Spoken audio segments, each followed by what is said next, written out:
Don't engage alone. We do this together.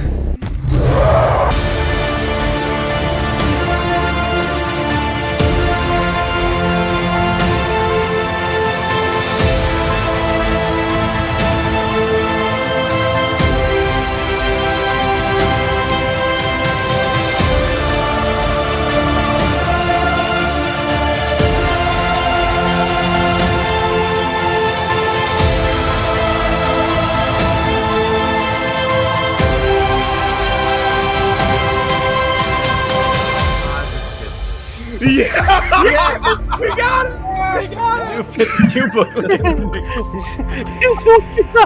somebody clip this for the love. Welcome to a special live edition of Under Two Capes. I am Jared, and today, first off, I'm here with Jay Heat Blaze. What's up, brother? Flame on. How's everybody doing? It's great to be here. So today is a very special day for all of us comic book fans. It is the anniversary of the publication of Action Comics 1, aka Superman's first appearance. So we thought, let's do a very special stream. Instead of the Arkham stream today, let's just discuss our favorite moments for Superman throughout his entire history of being a comic book character, a movie character, what have you. We're going to talk about it. So let's start off with, all right, so Jay Heat, what is your favorite Superman comic storyline? For me, it has to be what Truth, Justice, and the American Way. It has to be Superman versus the Elite. Oh, really? Yeah, that's a good one. I love that one. And I'm not saying you got the social commentary, the contrast of Superman, the modern era, basically the edginess of anti-heroes before it got bloated in the late 90s, but that's a separate conversation. Yes, it is.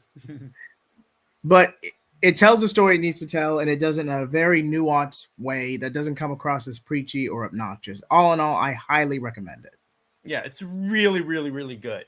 So then we get to, so for me, okay, I have a couple because the thing about Superman is that for one thing, he's got a lot of really good storylines. So I guess we might as well start with them. So I would say, I mean, I'll give you like my top 5 because there's like so many. I would go with Superman, American Alien. That one's really dope by Landis. Then obviously Superman, Wonder Woman. I mean I am the Super Wonder guy on the internet, so I gotta go with that. Birthright, because I feel like that successfully like really modernized the character. Hey, what's up, PK? The animated movie. I'm guessing he's talking about Superman versus the Elite was a flawed improvement. At least Joe Kelly tried. Yeah, at least he. Yeah, that wasn't that bad of an adaptation. The art style was kind of iffy, but it wasn't that bad. And Randy brings up a good point. Ironically enough, New 52 brought Superman back to his golden age roots. As Britt somewhat. Yeah. Because as Britt always says, here's what New 52 did. They brought back the OG, like, champion of the oppressed version of the character. They just put a bunch of modern trappings on it. That's one of the things I talked about in my Why the New 52 is Awesome video. But so then we move on to so that was that. And Taladia's here. What's up, super bro? What's up? Sorry I'm late, everyone. It's all good. It's all good. Are you wearing your Superman shirt? Yes, I am. I'm wearing the Superman t-shirt underneath my hoodie, yes. Okay, good. So I'm not the only one who came prepared. So far, Jay Heath's the only one that didn't come prepared. Of course. Yeah, there you go. So we're starting off by talking about our top 5 like favorite Superman comics. So again, it's Superman, it's Superman, American Alien, in no particular order, by the way. Birthright, Superman, Wonder Woman, obviously. All-Star, no list cannot have All-Star after all. And really any comic from the Grant Morrison New 52 series for that reason. I freaking love that. And Pika says the whole Champion of the Oppressed thing was more in the Action Comics run. The main Superman, we know what George Perez said about. Well, remember, Morrison was writing like very early Superman too. But I will admit that Morrison's run ultimately got derailed not only by miscommunication with the editorial staff, but also with the DC YOU. After that, the book pretty much imploded. The less we talk about DC YOU, the better. But so Jay, since you only gave one for your favorite, give me four more. Okay, Doomsday, All-Star, even All-Star Superman, the only good All-Star series, if we're being completely honest. Yeah. Okay, that's two more. Superman, Wonder Woman, New 52. Hey, it's a quality story and it's all gangbusters. Even I can't. Man, there you go. Even I can't refute that. By the way, God Killer does not count. You can't pick the New Direction verse. Yeah, you can't pick the New Direction verse. No. Obviously. And number 4, I already said Doomsday. And number 4 would have to be, well, I already said Doomsday, but I might as well put Reign of Superman here as well. Because simply for the black suit alone. Oh, yeah. Yeah, I mean, here's the thing about the death of Superman. That's that's like the biggest like marketing hit like ever, because here's the thing, and even this was one of the criticisms Nick had about Suicide Squad, the game, because he's like, why kill off these characters if you're just going to bring them back? And I'm like, that's just DC since the death of Superman. So if Suicide Squad Kill the Justice League was standalone and not connected to the Arkhamverse, it would be received a lot better. I will stand up by that statement. Yeah, if it weren't connected, because a lot of people are upset that it was Arkham Batman. But anyway, so we're not going for that. So the original Joe Shuster and Jerry Siegel stories are some of my favorites. Back when he couldn't fly, he could only leap tall buildings in a single bound. So Taladia, how about your top 5 favorite Superman stories? So Grant Morrison, volumes 1, 2, and 3. Yeah. That is number 1. Number 2, Grant Morrison's All-Star Superman. Number 3 is Superman Unchained from Scott Snyder and Jim Lee and Scott Williams. Number 4 is Kingdom Come. Oh, that counts. That does count because it's mainly because who goes through the arc? It's mainly Superman. Yeah, Kingdom Come. Number 5, I would have to say, is Earth 1 Superman. Not bad. Yeah, those Earth 1 graphic novels. See, that was DC's first opportunity to have an actual Ultimate universe. The problem was, I mean, Superman and Batman, you could say connect to each other, even though they don't like reference each other. But like Green Lantern and Wonder Woman definitely are not connected to that universe, but in no way. Earth 1 was originally commissioned as an anthology series. Then the Marvel's Ultimate Universe came out. Okay, let's see if we can play to that trend. They ultimately realized they couldn't work. Screw it. We'll just go full reboot. Mm-hmm. Yeah, Atchison says the best thing to come out of the death of Superman was Connor Kent in the recovery suit being the black suit, and also the Superman's mullet. Yeah, that was great. I wish we got Henry Cavill in that. So the other thing that's actually kind of interesting here is that so in terms of like the character of Superman, because here's the interesting thing about the character. He's like the most iconic superhero of all time, obviously. Yep. I mean, there's no disputing that. But he's the one everyone makes fun of or like doesn't take seriously until Zack Snyder. I will stand by that statement. Okay, let's play into that argument, because you got a guy who's overpowered, OP. Okay, first of all, let me just go ahead and break the illusion now. Superman is more than just his powers. He is an allegory for freedom, and just all these aspects. Mm-hmm. So saying that he's OP is conjecture at best, because a lot of Superman stories are more grounded, and you don't really see grounded storytelling too much with DC outside of street level heroes like Batman, Black Canary, Green Arrow. You just don't see it. But with Superman, compared to the more farcical characters in the DC slate, Superman himself is relatively tame. Yeah, but when you think about it, it's like the reason why people say superheroes wear their underwear on the outside of their pants. That's that comes from Superman. So there are a lot of elements that people make fun of superheroes for is from Superman, which is interesting when you think about it. Yeah. All I'm going to say is that's a wrestling reference. That's all I'm going to say on that. Go ahead, Taladia. But also, I was going to say, I feel like with Superman, he's not a boring character when it came down to the New 52. Well, it depends on what you do with it because the potential is there. You just have to properly utilize it. Like I've said many times on the show, DC has the better characters, just they have the worst execution. Because you could make Superman, first off, relatable, make him a badass, and make him like stand for true justice, American way, and all that, and make it universally applicable. Or as Pika says, you can get more tension and grounding when he has to try to not use his powers, either when he's Clark Kent or when he doesn't want to shoot a fly with a bazooka. It's like, hey, what's up, Tavia? It's kind of like when it's kind of like when you have a Superman character and he's like, I mean, a Superman story, and he's fighting like Parasite because he can't punch Parasite. He has to find a like creative way to fight him. Starve him out, overfeed him, drag the fight out without risking casualties. Yeah, I mean, Britt and I just reviewed JLA Power and Glory, where there's this being that's like ridiculously powerful. I believe it was Rao, and they just threw Parasite at him to like drain him of his powers.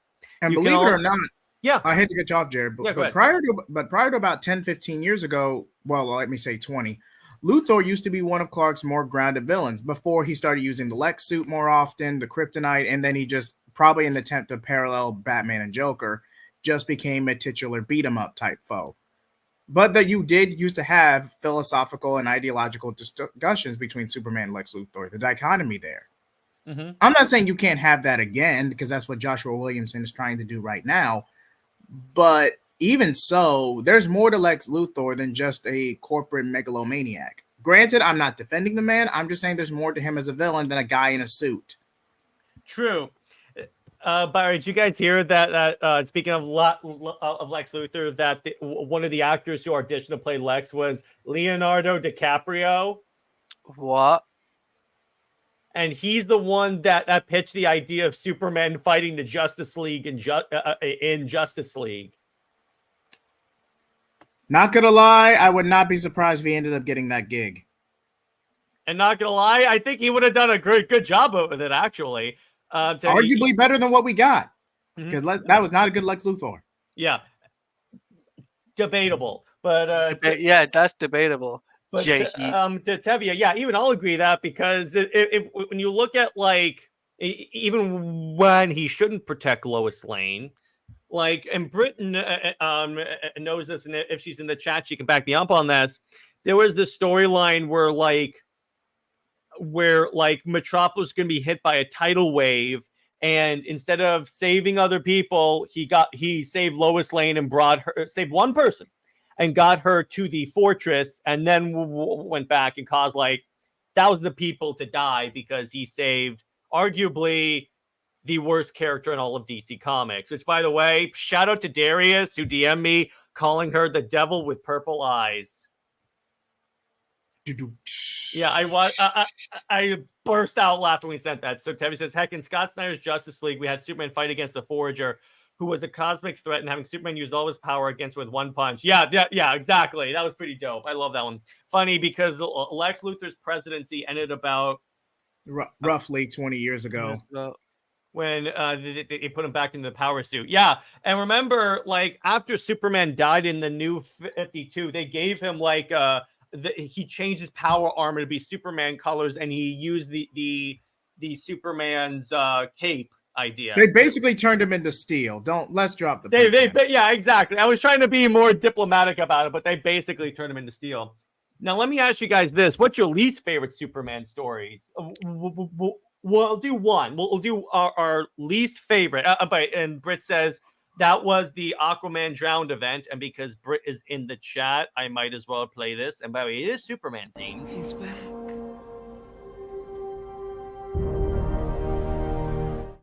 And Taladia, since you joined and you have a Superman themed intro. All the hopes and dreams of Krypton live in you now.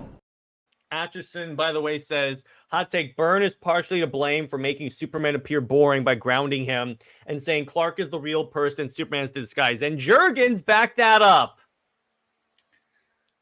Which is Moving why... on to this. Yeah, go ahead. Moving on to dishonorable mentions. Yeah. Say what you will about the New 52. Say what you will about the comic writer who shall not be named but peaked in his old age in the past 10 years.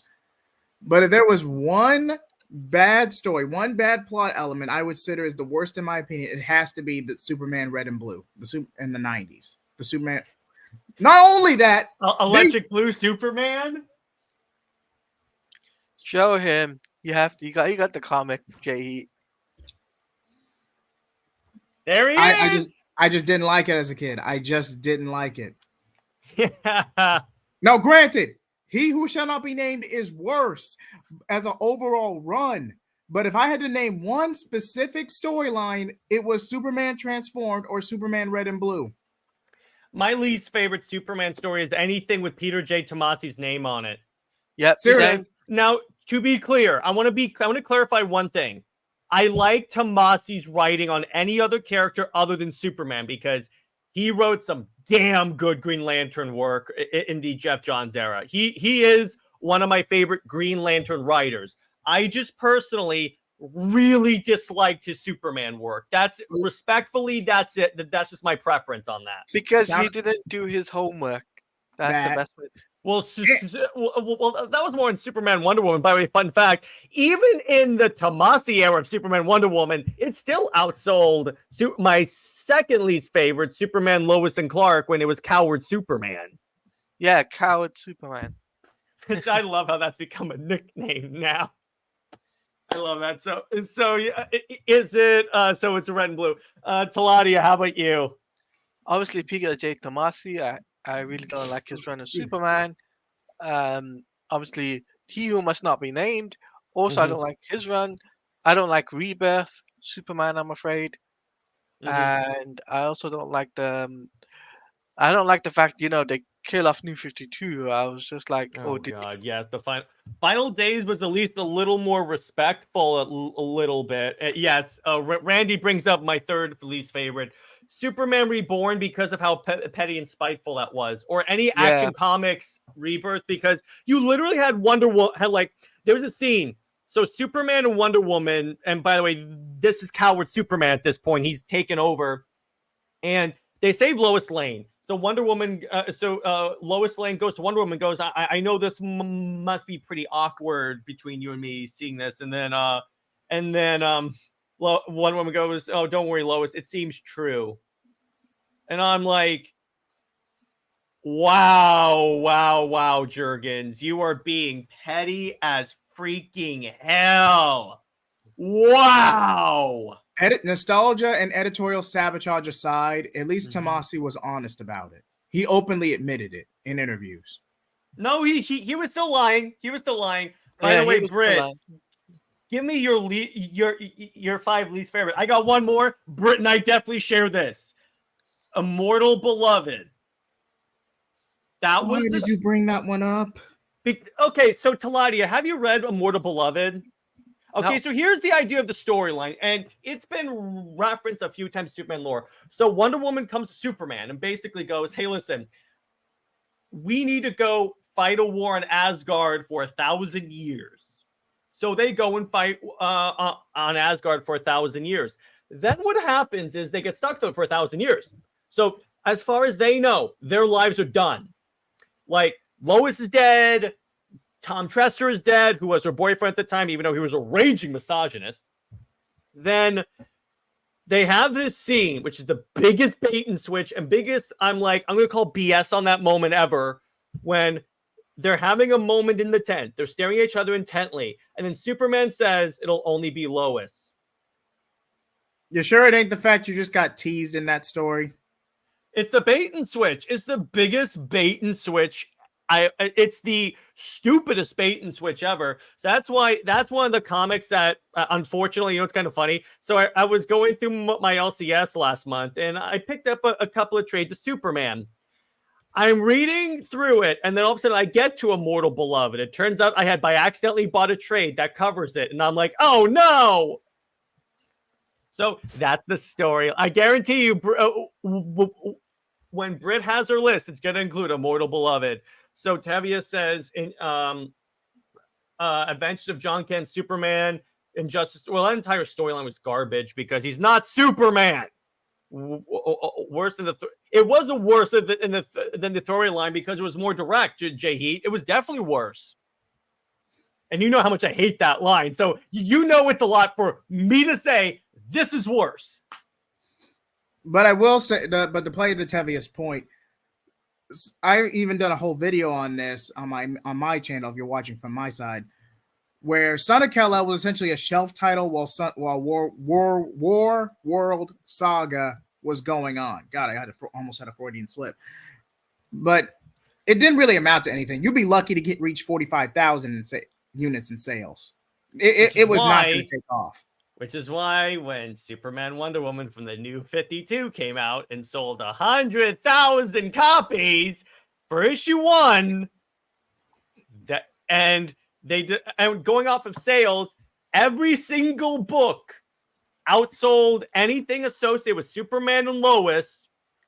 Because I had a friend of mine say, well, the Lois and Clark book had good sales, so that kind of indicates that like maybe the family was more in that direction. I'm like, wait. More sales. First off, 30,000 is abysmal for Superman. Then when you compare it to 100,000 for Superman, Wonder Woman, and relative, I mean, I know it went down. I think the lowest was like 50K or something like that. But the point is 45 to 50K. Yeah, it vacillated. It went up and down, up and down. With anything associated with Lois or John, it was sustainable down and never rose up. That's it. Now, I will say this. Super Sons did develop an occult following, but again, it peaked at roughly 45 to 55,000. And I'm sorry, in the state that DC is in, guess what? They can't afford cult followings. That's why if I were DC, I would immediately start trimming the fat and eliminating all these BS series. But anyway, so back to this. So we've talked about that. Now let's talk about TV shows, because Superman has had a pretty on and off relationship with TV shows, because you have Smallville, which I like Smallville, to be clear. My one problem is not the creatives. Like, it's not a problem with the creatives. It's the fact that like all these Lester show up, and the most we ever get to a reference to Wonder Woman is Lois Lane's costume when she's like at a Comic-Con. Oh, by the way, so here's Britt. I guarantee you more blows going to be on this list. Tomasi, Superman, Wonder Woman, yes. Death of Superman, the Death of Superman tie-in. Oh yeah, and the tie-in that they made for the animated movie, they dressed everyone in the New 52 costumes. Not even in the costumes for the Decamu. It wasn't even, and before you say anything, it wasn't even during the New 52 that this came out. Immortal Beloved, I was right. I will say Death of Superman, the Decamu tie-in comic, is just an anthology series of unique stories and eulogies in relation to Superman. And Tevia, you already said you liked Rebirth. We understand. You already said that. Wait, yeah, all of that is bad. Okay, I can top it. That Superman Immortal Beloved is pretty bad, but I think I can top it. Remember that comic in the early 2000s with Superman and Big Barda? Why do you have to bring that up? No! Oh no! Yeah, I think Jay just topped it, because what the heck was that? Roll the clip. Yeah, I'm gonna have to roll the clip on this one. Why did you say that, Dad? Oh, Yeah, that was almost worth it. but PK, here's my problem with that. They could have at least used the character designs from the Dekamu instead of the new 52, because people think that that's the new that's a new 52 comic. I mean, it did use the new 52 as a template for synergy purposes, and the No, costumes but aren't that much different. wait, that's not what the characters looked like, though. They did it Let's see. Wonder purely Woman had her as a battle armor. Superman lacked the trunks. You had Shazam on the roster. You had Aquaman. Wonder Woman was in the wrong armor. Superman, okay, so because that was pretty much that. But my point is, they marketed it like it was new 52, and I'm like, no, it's not. Legion was like a greatest Superman story ever is Kingdom Come. Okay, I will agree with you on that one. Yeah, exactly. Absolute Justice is coming. What's up, Movie Theater King? How you doing? What's up, dude? Absolute Justice is coming to the Absolute universe. It's a great idea. Yeah, absolutely. Should things stay the same, or should we have some new characters? You can do both, but I think that what they need to do for the Absolute line, make it different, because if you're not, because like if Superman's going to be with Lois again, why even why even make it another continuity? You have to make this different. So Kingdom Come, All Stars easily number 2. Whatever happens to the Man of Tomorrow 3. Wait, okay, not bad. Yeah, solid picks, dude. Solid picks. Oh, there is another bad Superman story. Is the JMS Superman run? Oh, you mean the one where he goes across America and actually says, "Must there be a Superman?" Why did you reference Superman Truth? It's he wasn't talking about Superman Truth, though. In this one, he was in this comic, and yes, the Truth arc was horrible. By the way, Tevia, guess who wrote the Truth arc for Superman Wonder Woman? Your boy Tomasi. My point has been made. Yep, I hate Tomasi. I wish they would just bring back the Earth 1 universe. Legion, it wasn't a universe. Here's how I know that. In the Wonder Woman book, women took over the world. That's never referenced or brought up in any of the other books. Should Diana still be Wonder Woman? Yes, of course. Keep the same identities. Hey, what's up? What's up, Ruth? Hey, Ruth. Keep the same. Yeah, so Superman Grounded was the storyline. Yeah, keep the same characters as the characters, but you can have the relationships be different. I know DC's not going to do that because they're not known for having good ideas. Speaking of Absolute Power, we got more information on the event, which is interesting. Yeah, so we'll talk about that on UTC. Tomasi is exclusive to Ghost Machine. Yeah, exactly. So he's not even going to do anything with DC anymore, which is both happy and sad because I hated his Superman stuff, but I loved his Green Lantern stuff. So that's just nostalgia bias aside. If you put Tomasi on just about anybody else, he can do pretty good. Yeah. Anyone else, I think, except for Wonder Woman. I saw that with Superman Wonder Woman. He cannot do Wonder Woman right. But not many people can write Wonder Woman right in general. So I didn't really think that was worth bringing up. Yeah. And so let's discuss. Okay, so let's talk about Superman and Lois, because here's the thing about that show. Here we go. All right. So season 1's great. Yeah. Season 2 is awesome. Yep. Season 3, let me put it this way. When you're watching it week to week, season 3 is bad. But when they gave the "you are so much stronger than you think you are" to Lois Lane, I about had a conniption. I was like, nope, this sucks. You just ruined that moment. But besides that, it took too long to get to the point. Too many filler, to the point where, again, we had a bet if this episode is going to have action in it, and I won every time. Yes. Yeah, season 3 was buried with filler. I will not refute that. But I will say this. At least it's better than My Adventures with Superman. Because we're going to get to that. We're going to get to that. It's not good. I'm sorry. It's just not good. It's not good. Let me put it this way. I like the Doomsday. I like the way they get to Doomsday in this, where it's basically they just kill Bizarro and then he keeps like regenerating and like mutating. That was cool. I love that one. So My Adventure with Superman. The worst thing ever that happened to Jared was making there was this episode. This is probably one of the areas where Lois Lane started, because they had so there was an episode where the idea is that Lois sees a window into the multiverse somehow, and she sees universes where Superman's evil. So then the multiverse versions of Lois Lane called the Legion. I think it's called Council of Loises. show up. You see that? See that? His face dropped. So Mixelplick calls them the Legion of Lois Lames. So I'm like, that is perfect. Yeah, it my adventures was awful. And It is easily the worst Superman animated series ever. Particularly when you also look at the Deathstroke design. And I'd argue the casting was worse. Like, that is not Deathstroke. That is Jerry from freaking Rick and Morty. He cannot convey a serious undertone to save his life. Yeah, none of the other Superman villains were treated with reverence. They turned Deathstroke into Iron Man and made him basically like Goku. And I'm like, no, the Deathstroke impersonator should have been Metallo. That's a good point. That could have worked. But no. But the problem is they're doing season 2, and now what they're doing, they're introducing Supergirl.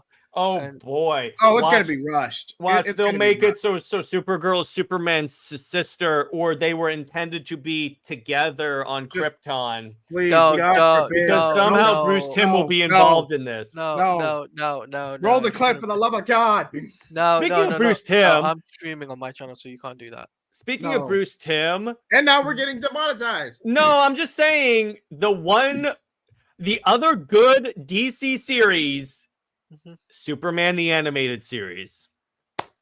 That was good. I'm credit where credit is due. Even though they gave Hal Jordan's origin to Kyle Rayner, but I can understand why they did that because Kyle was the popular Green Lantern at the time. I don't think Hal was even alive back then. No, Hal was officially killed off in the comics by that point because Superman the Animated Series was in the early 90s.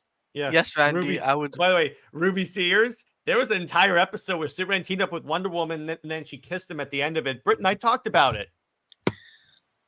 But yeah, that's the closest you'll get to a Super Wonder moment in the entire DCAU. I'm just going to be honest with you. I know. But, well, actually, no, there are many moments in Justice League where Wonder Woman is holding Superman very affectionately. So I'll take that. So there, and as if that makes no sense, I thought for season 2 we are getting Zod. You would think that, but that's too much of a good idea, Tevi, and these people are devoid of good ideas. It's mostly going to either be Brainiac. It's going to be Brainiac. It's either going to be Brainiac or Lobo. It's always Brainiac. Oh, my God. Remember when we always wanted... Remember Lobo. when we all... Lobo, yeah. Speaking of which, so let's go to animated movies because to like go away from this, let's talk about the Tomorrowverse and the fact that Tomorrowverse movie was good. That Superman movie is good. But then he got demoted to Superboy in Crisis on Infinite Earths. Wait, you're forgetting another show, the Legion of Superheroes from the mid 2000s. I never watched that one, so I never watched that. It's not available to watch anywhere. YouTube, my friend. The only downside of that show is the fact that it was around the same time as the Bat embargo, and they basically made a Kryptonian version of Batman. That is the only downside. Oh God, that is horrible. Anyway, I just love how DC. Because what the DC marketing didn't realize that by calling him Superboy and the Earth 2-1 Superman, they basically said you don't become Superman until you're with Wonder Woman. And how great is it that Superman and Wonder Woman got a kiss before Superman and Lois, which, by the way, they forced off screen. And Britt knows how much I hate that. But let me ask you guys this. What is your favorite Superman animated movie minus Apocalypse? Can we count Superman, Batman, World's Finest? Because that was collected into a movie release. Well, I counted Apocalypse, so yes. For me, for my favorite Superman movie, it would have to be Justice League Throne of Atlantis, where that's not a Superman movie, though. I know, but we get the romance between Superman and Wonder Woman. Okay, the moment. You can count that as a moment, okay? But what's your favorite movie for Superman? Animated movie? Favorite animated movie though for Superman has to be It would have to be Superman. What's it called? Superman Brainiac.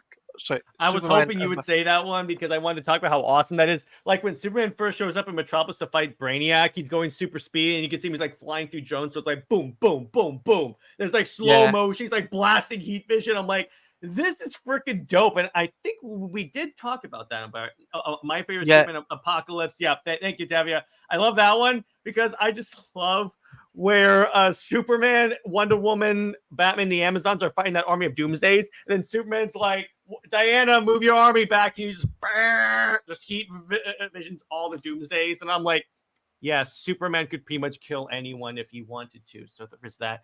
What's your all's least favorite DC animated movie? I know mine is the Superman Doomsday 2007, hands down.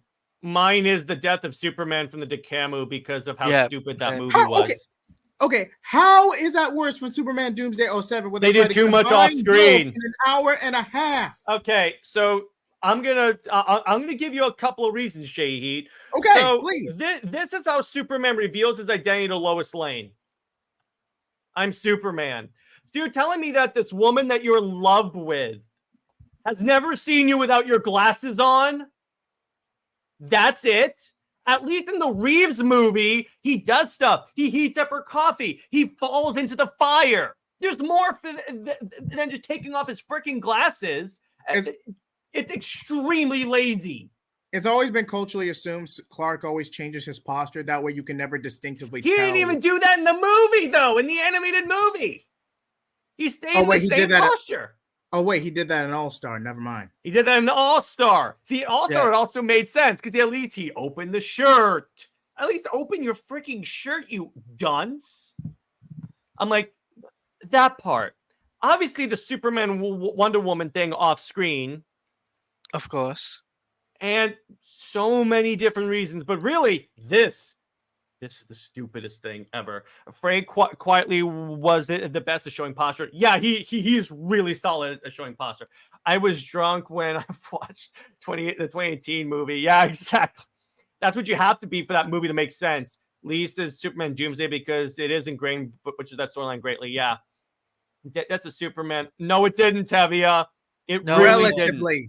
Relatively. I'm not going to say fully honored it. Still not relatively. Okay, let's go through some positives. Stronger and arguably better lineup than remnants of Justice League International when they disbanded. Decent animation. Doomsday was menacing and carried throughout the entire film rather than just the first 30 minutes. Is it a relative improvement to Superman Doomsday from 07? Yes. But does it honor the storyline? No. It doesn't. So Christopher Reeve did it perfectly. You mean like the reveal? Yeah, he did it fine. That's why I bought that one and not the late. Here's the thing. It's not like that's a budgetary reason because all you got to do is like have him because they were at a. Here's the annoying part, Jay. Are you ready? They were at a coffee shop. He could have literally used his heat vision to like heat up her coffee or something like that. And then it would have made sense. But no, they didn't. Adding up to the fact that guess what they could have done if they wanted Doomsday in a new 52 universe? Taladia, say it with me. Superman doomed. Yes. That's what they could have done, which would have been an interesting storyline. But no, they didn't want an interesting storyline. It's also stupid that Clark told in a public. Exactly. That too. He did it in a public place, not even whispering. At least he handled it with more tact than My Adventures of Superman, where that just turned the character into an Invincible ripoff. Like, if I'm being I like that version because Lois's reaction to that made everyone hate Lois on the internet. So I was like, okay, you know what? I like that part. That's the good part that My Adventures of Superman gave is now everyone hates Lois. Your hollow victory aside, I'm pretty sure Lois did the same thing in Superman 78 or did something similar. Similar, yeah. Superman Doomsday, yeah. It didn't do in Superman, but no. Tavia, ignore the setup. We're talking about Superman. We're talking about DOS alone. Ignore the reign of Superman. Which the reign of Superman was actually pretty solid. And then they tried to make Lois a big part of Death of Superman because that's what James Tucker thought. that Lois was like a big part of the death of Superman? The death? No. She The cries reign- and cradles over Clark's dead body in the aftermath. That's it. Reign of Superman, she has a bigger role. I acknowledge that. And you know what? They got that part right. That's why I didn't put Reign of Superman, because Reign is actually a solid adaptation of that comic. Pretty Again, beat for beat. Actually, no.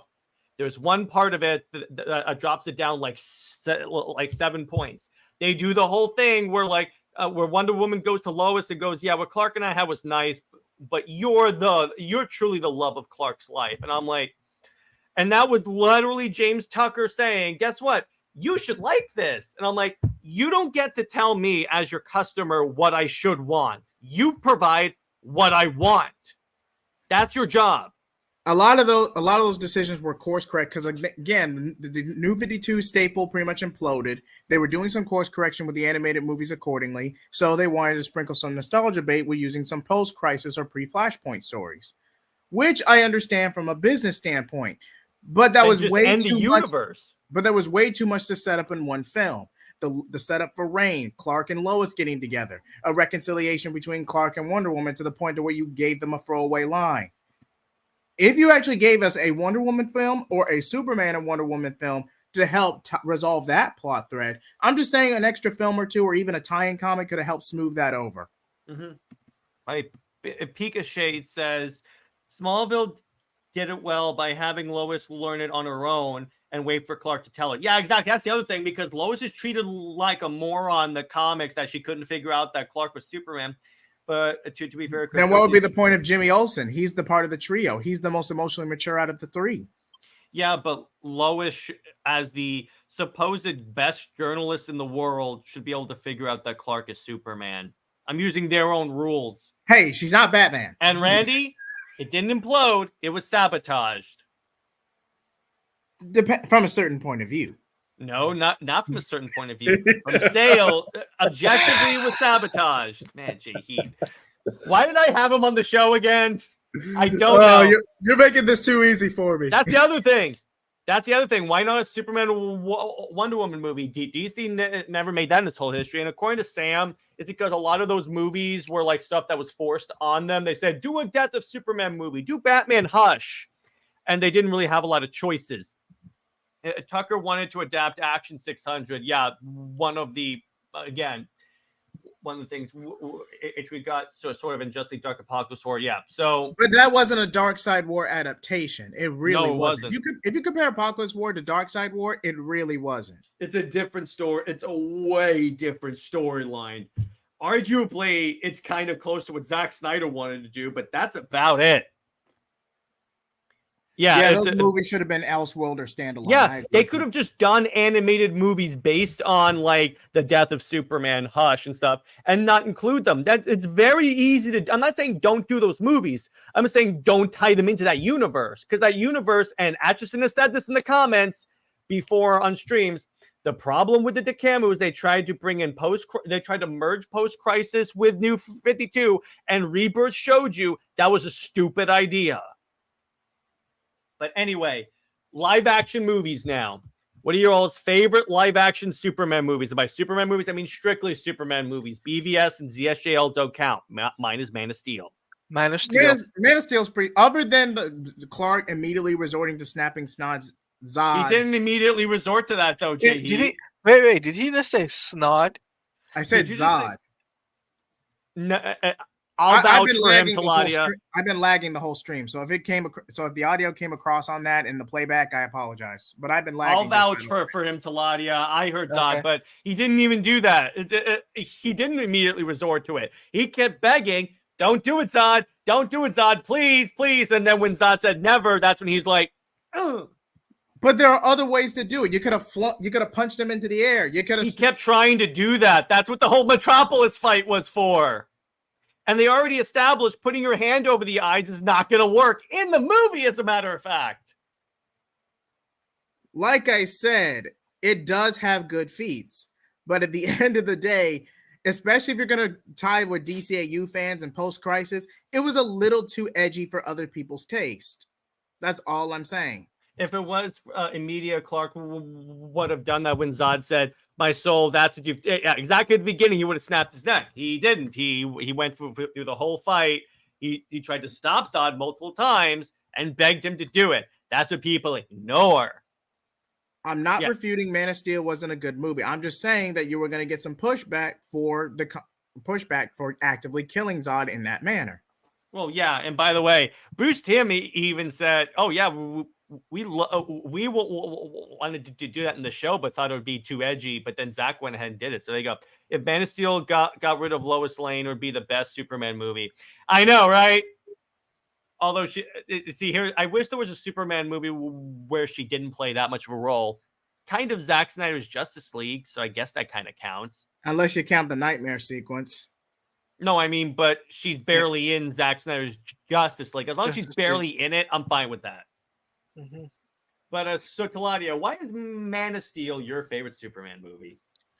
So Man of Steel is my favorite Superman movie because of the fact that the origin story, but we actually get to see the council get destroyed by General Zod, firstly, and his takeover, and secondly, we get to see Jor-El being a bad, BMF, right? Yeah. Trying to keep it PG here, right? Being a BMF, taking the what's it called, the codex, and then Basically. trying to, taking his, what's the word I'm looking for? Stopping DNA? taking the DNA for his son, where General Zod tried to no. So Zod tried to take the codex for himself. yeah, he was trying to like resurrect Krypton, but the pure bloodlines. If only there was a historical figure that was talking about pure bloodlines, we can attribute that to. But the other interesting thing about Man of Steel is that it's basically New 52 Superman. Yeah. Mixed with post-crisis. But a lot of it was a marriage between the two, which I think actually did really well. Britt Evans says, snapping Zod's neck was no other choice. Punching him meant nothing. He would just come back and cause more destruction. Here's the other thing. I've seen people say they could have thrown him in prison. What prison's going to hold a Kryptonian when at this point they didn't even know what kryptonite is? You could hold him on the far edge of the solar system. This is the modern military, Jay Heat. They don't have the capability to do that. I mean, you asked. You're coming. I love how Jay Heat's actually trying to come up with actually good reasons, but not in this context. Yeah, there's no prison that could hold on. By the way, here's the other, what I would argue the most damaging storyline to Superman, Injustice. That's for you, Tom Taylor. But anyway, so there was also no Phantom Zone projector. A movie theater says, here's my pitch for new Superman films. You can use Ulysses, Mongol, or Livewire. Either of those actually works really well in terms of pitches for villains. I'd argue Ulysses would need a bit of setup, but he's workable as a villain. Or just Livewire, because she's a good one-movie villain. Just have her as one movie. You can establish that Lex financed her or gave her powers, and you're good to go. That's it. Instead of like a member of the Authority. So that's a shot at James Gunn. So as we wrap up, I'm going to ask you guys one question, then we'll wrap up. So, by the way, I think I never heard you guys talk about the Supergirl movie. Oh, that's a good point. It commercially flopped, but if you just want something to turn your brain off for an hour and a half, it's decent. We should probably cover that for comics for movie night one day. Someday. Oh boy, that'd be interesting. So in terms of can't be worse than Justice League. The only one movie is worse than Justice League, and that's Blank Man. You sure it's not 1984? No, even that's preferable. Even that's preferable. Nothing is worse than either Blank Man or Catwoman. Neither is worse for those two. You gotta love a movie where she gets her powers from cat breath. Wait, did Birds of Prey do something similar in the other? No, they didn't. They didn't, because Catwoman was not in that movie. By the way, it's not Birds of Prey unless that's Barbara Gordon. By the way, so I'm going to ask you guys this. So what do you think Superman means to you? And I'll ask Taladia first. Excuse me. What does Superman mean to you? Superman means to me a lot like Superman means there's hope, you know, and he spreads hope and positivity to us, and he brings us positivity all across the world. And furthermore, like if you read his comic, especially the New 52, Mm-hmm. he, he's more relatable. You can relate to him. Mm-hmm. So that's what I gotta say. Yeah. Jay Heat, how about you? As for me, Superman brings out a hope beyond the nihilism and skepticism around us, especially in grounded storytelling. I'm not going to say Superman is outdated. I'm not going to say Superman is bland because a lot of those critiques are relatively superficial, regardless compared to what Superman actually represents. There's always a better tomorrow. There's always a way, hope to be better. And if we push past the nihilism and the skepticism, maybe we can achieve that. So I agree a lot with what Taladia said.